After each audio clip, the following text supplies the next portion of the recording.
Jessore Arifpur Bhekutia colony এলাকায় porn video দেখিয়ে 4 বছরের শিশুকে ধর্ষণ চেষ্টার অভিযোগে স্থানীয় জনতার গণপিটুনির শিকার হয়েছেন কলোনি এলাকার ভাড়াটিয়া যশোর চৌগাছা উপজেলার পাতিবিলা গ্রামের ফাজের আলীর ছেলে তরিকুল ইসলাম।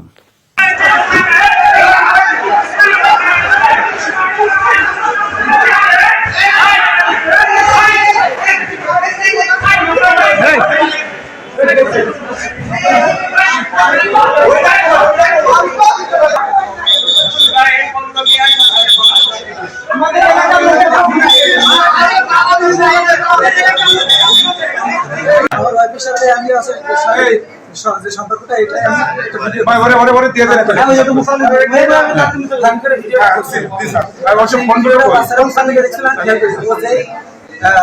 দেখতেছে তখন এই ফোনটা বন্ধ করে আমি টিকটকে চলে যাই। টিকটক করে দিই তখন ওই বাচ্চাটা কই আমি এটা দেখবো ওটা আমারও আছে। ব্যাংকটা খোলে ওই সময় নানি এসে হাজির হয়, এসে বলে কি করতেছিল এর সাথে বলছেন ওই সময় ওটা চাবি কথা বলে আপনি